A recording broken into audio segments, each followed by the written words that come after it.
আসসালামু আলাইকুম। যদি রেজিস্ট্রি হওয়া কোনো দলিলে ভুল হয়ে যায়, সেক্ষেত্রে সেই ভুল কিভাবে সংশোধন করা যায় সে বিষয়ে কথা বলবো। তো একটি উপায় হচ্ছে সাব রেজিস্ট্রি অফিসে ভ্রম সংশোধন দলিলের মাধ্যমে মূল দলিলের ভুল সংশোধন করা যায়। সেটি ব্যাপারে রেজিস্ট্রেশন বিধিমালা 2014 এর 74 বিধিতে বলা আছে যে এই ভ্রম সংশোধন দলিলটি হবে মূল দলিলের একটি পরিপূরক বা সাপোর্টিং দলিল। যখন কোনো দলিলের কোনো ভুল সংশোধন করলে তার বস্তুগত কোনো পরিবর্তন হয় না, অর্থাৎ ছোটখাটো ভুল, ক্ল্যারিক্যাল মিস্টেক, যেমন দাগ নাম্বার 560 হবে কিন্তু আপনি 660 লিখে ফেলেছেন, অথবা খতিয়ান নাম্বার 3042 হবে, আপনি 4042 লিখে ফেলেছেন। তো এটা দেখেই বোঝা যাচ্ছে যে আপনি অনিচ্ছাকৃতভাবে এই ভুলটা হয়েছে, কম্পিউটারে এটা টাইপিং মিস্টেক হয়েছে। তো এরকম ছোটখাটো ভুল সংশোধনের জন্য আপনাদের আদালতে যাওয়ার প্রয়োজন নেই। দাতা গ্রহীতা উভয় মিলে একটি ভ্রম সংশোধন দলিল করে এই ভুল সংশোধন করা যাবে। এই ভ্রম সংশোধন দলিল আলাদা করে কোনো অস্তিত্ব নেই। এটি পূর্বে যে মূল দলিলটা হয়েছে, যেখানে ভুল হয়েছে, সেই মূল দলিলের সাপোর্টিং দলিল বা সম্পূরক দলিল হিসেবে এই ভ্রম সংশোধন দলিলটি কার্যকরী হবে। কিন্তু দলিলে যদি এমন কোনো ভুল হয়ে যায় যেটা অনেক বড় ভুল, যেমন দাগ নম্বরও ভুল, খতিয়ান নম্বরও ভুল, বা চৌহদ্দি ভুল হয়েছে, অথবা সম্পত্তির পজিশন ভুল হয়েছে, শ্রেণী ভুল হয়েছে, অথবা জমির পরিমাণ ভুল হয়ে গেছে, তো এরকম বড় ভুল, যেটাকে অনিচ্ছাকৃত ভুল বা করণিক ভুল বলা যায় না, এইরকম মেজর ভুল সংশোধন সাব রেজিস্ট্রি অফিসে করা যাবে না। এটির ব্যাপারে এখতিয়ার রয়েছে দেওয়ানি আদালতের।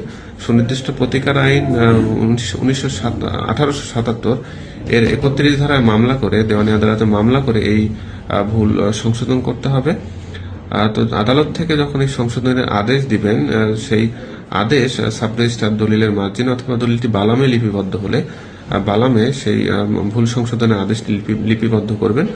এরপরে আপনারা সেই ভুল সংশোধনের আদেশ সহ দলিলটির নকল তুলে আপনারা খারিজ করতে পারবেন, বা আপনার অন্যান্য যে সমস্ত কাজ আপনি করতে পারবেন।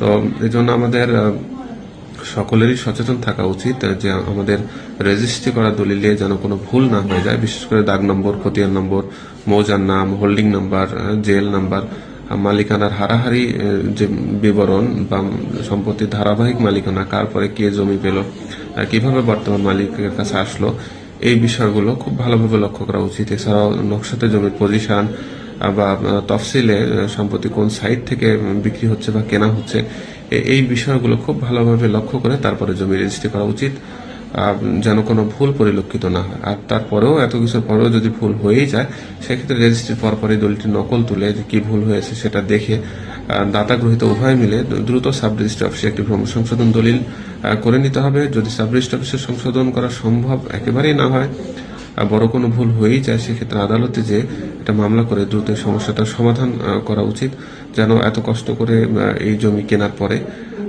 পরবর্তীতে মালিকানা নিয়ে কোনো প্রশ্ন তৈরি না হয়, বা পরবর্তীতে সেই সম্পত্তি আবার আগের মালিকের ওয়ারিশরা যেন দাবি না করতে পারে।